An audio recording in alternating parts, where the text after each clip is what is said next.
Video games aren't always fun, but that doesn't mean they aren't worth experiencing. That's what I learned this year after I wept my way through 2 playthroughs in The Last of Us Part 2. Good evening, and welcome back to the second part in my series on The Last of Us. It hasn't been long, but in case you missed the last video, there should be a card on screen as well as a link in the description. Make sure to watch that first and come back, because I will be carrying over some topics from the last video. Let me issue a second spoiler warning here as well, because these games have a deep and compelling story that I truly believe is integral to being a gamer in the modern day.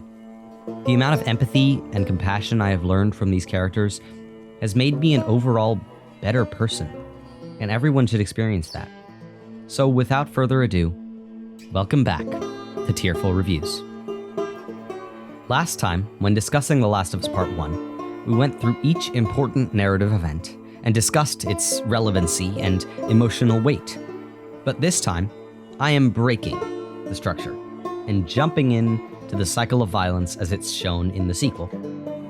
If you watched the first video, you'll remember that it played a big role in the development of Joel and Ellie's characters and how they learned to interact with the world around them, with the final moment of that poignant story falling right into the continuation of said cycle.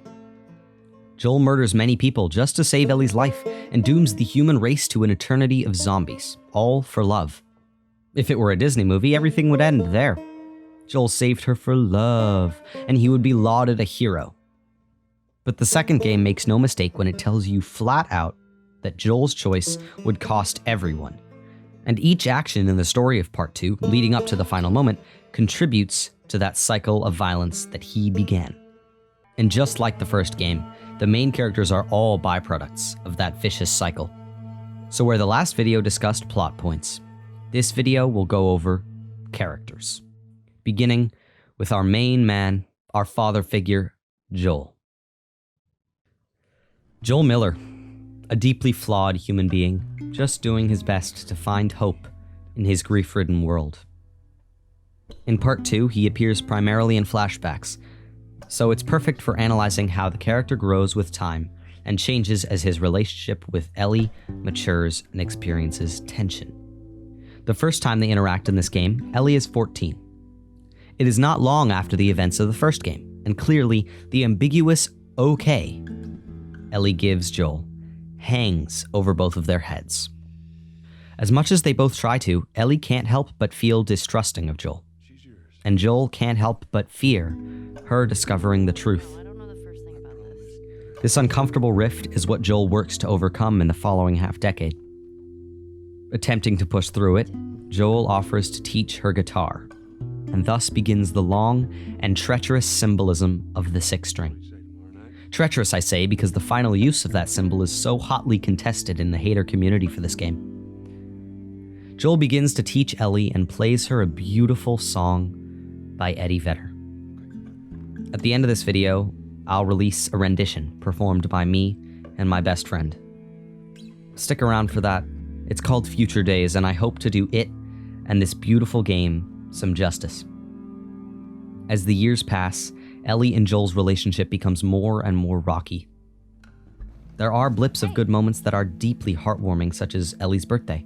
I believe this scene truly encapsulates how parents should indulge their children's dreams. He goes to the museum, looks at everything, sits in the capsule with her, and plays first ever launching of a US spacecraft to the moon.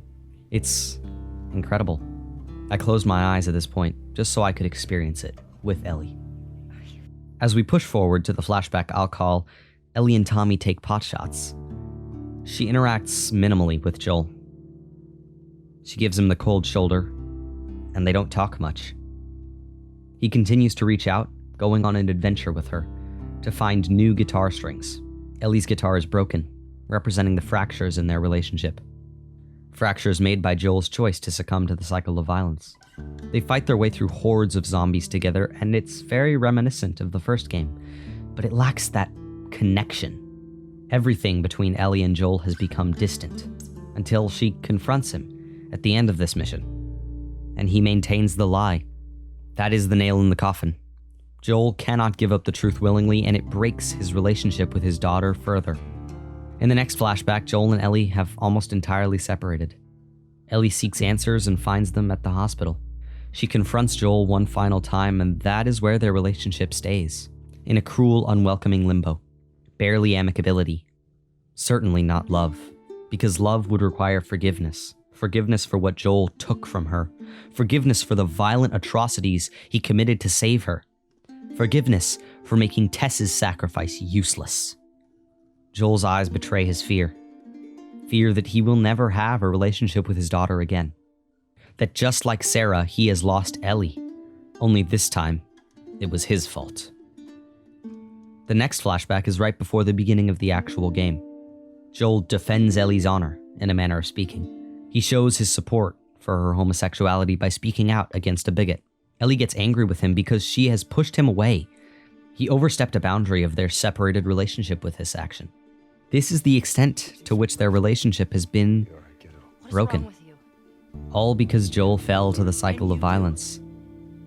He committed to saving Ellie because he loved her. But because he did so, that love is now injured. It's a morally ambiguous act that reverberates past him, hurting Ellie and many others. Was his action wrong?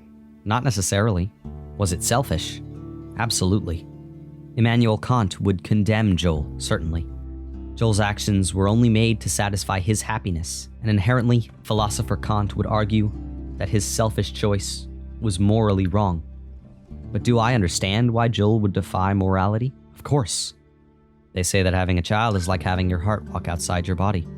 Joel couldn't lose his heart.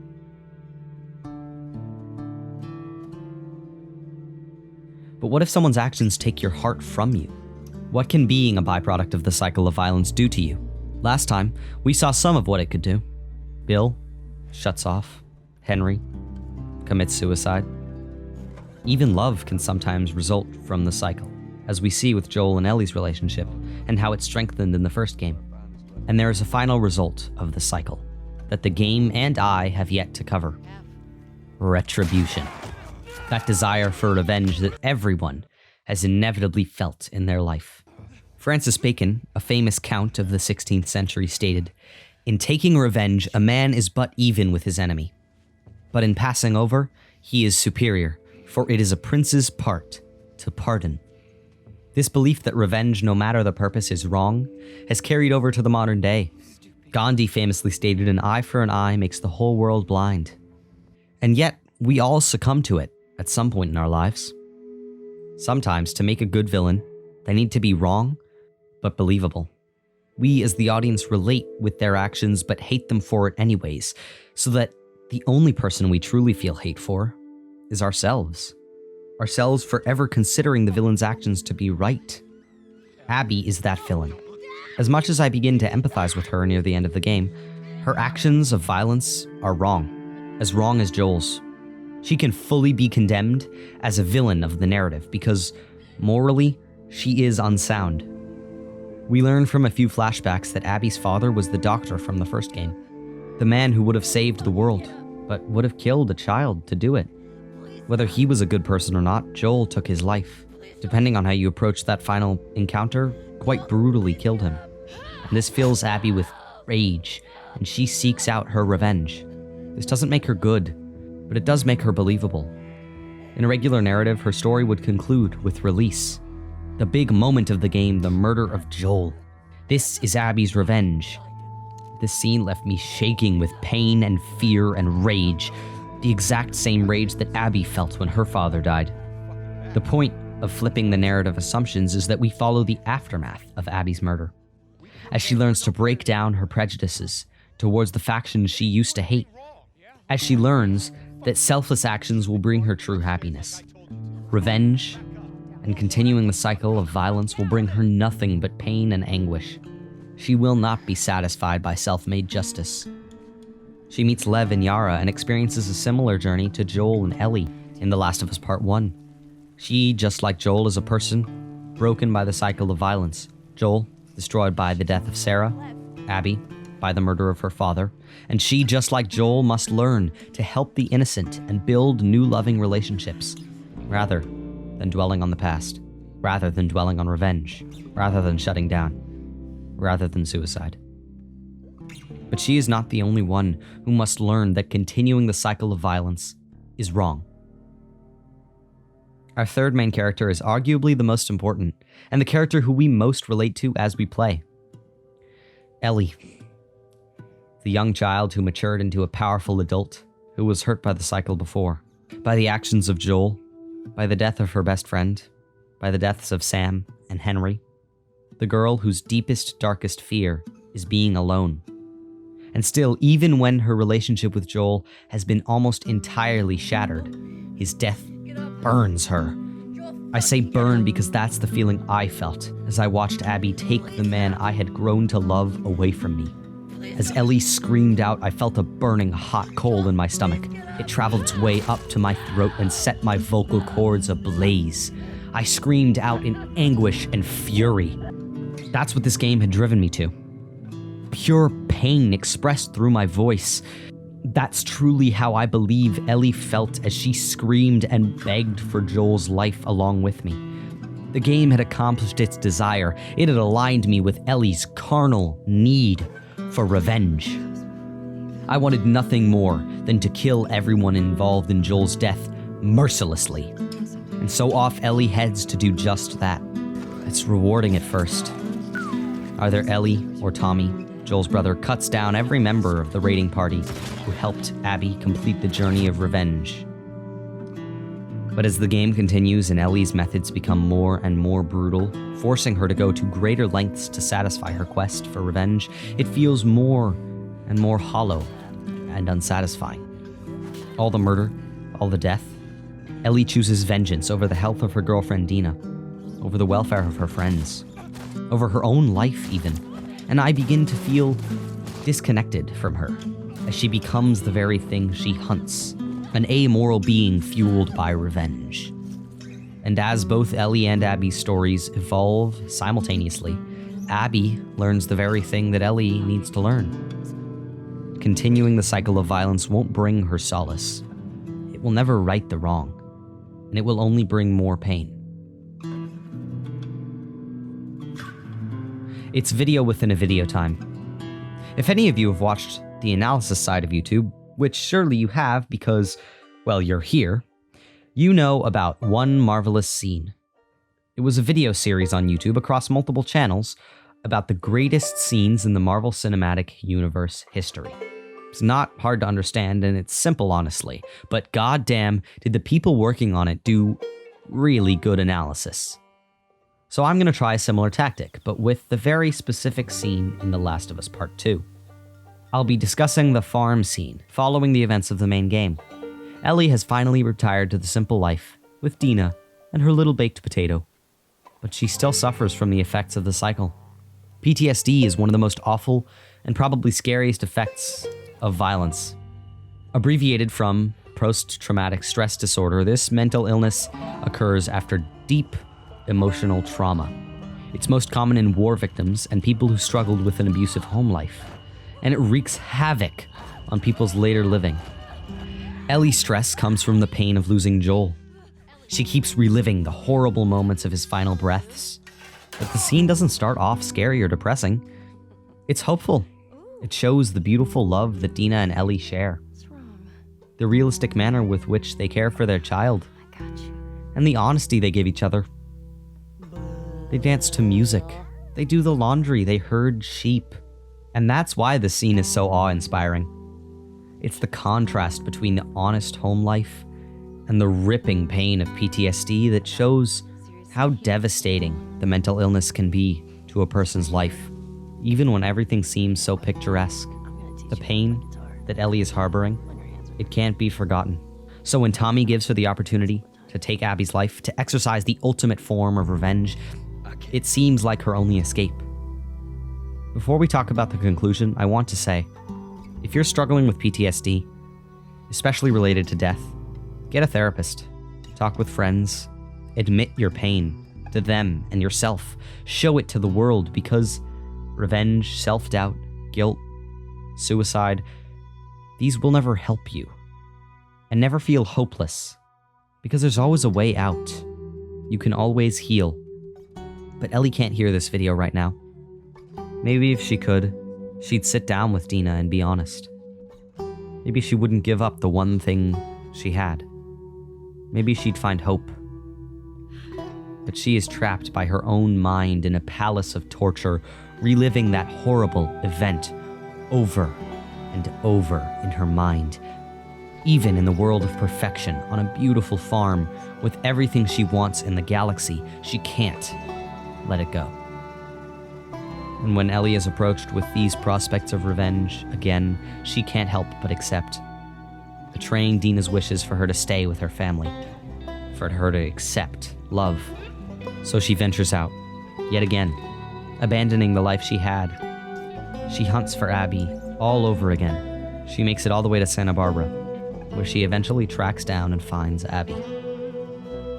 Before we get to the ending, I want to talk about the symbolism in this game. They build up tons of symbols, and if I try to talk about all of them, it'll be its own 30-minute video. If you want to watch that video, say it in the comment section and I'd be happy to make it, but today I'm just going to talk about one. The guitar. The guitar is Ellie and Joel's relationship. It represents the connection and the way their love has grown since the first game. In Last of Us 1, their love was a representation of the cycle. They held on to each other because everyone else around them was already dead. But in Last of Us 2, their love has matured, and while it is broken, it's finally healthy. It's not just there because it has to be there, but because they want it to be there.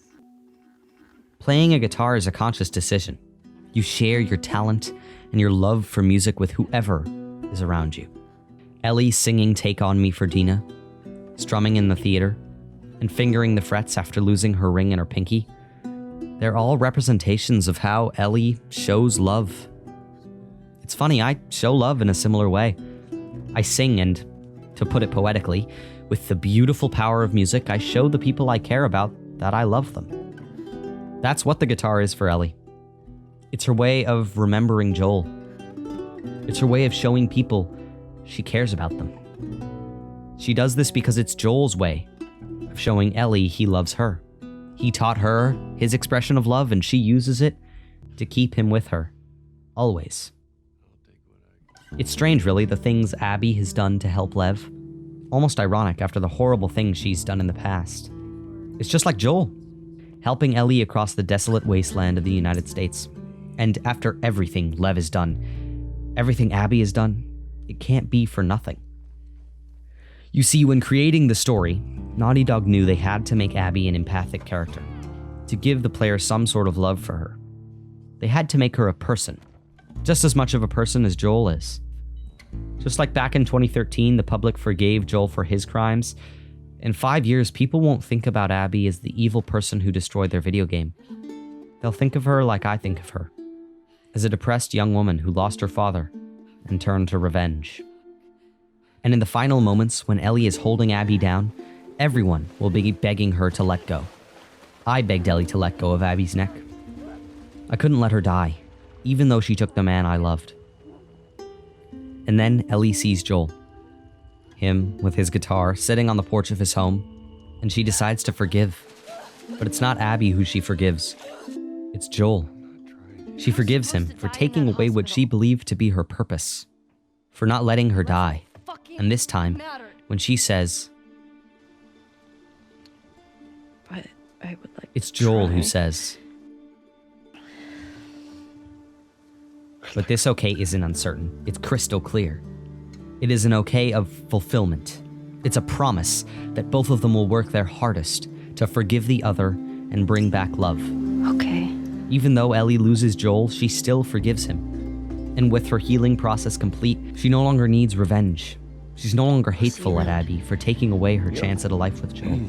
She says to Abby, take him. She's not talking about Lev, she's talking about her father. Because she's given up any hate she has for Joel or Abby. And even when Abby takes her fingers, even when she takes the guitar, it doesn't matter, because Ellie has found a way to love Joel without it. With Abby, she can forget. And with Joel, she can forgive.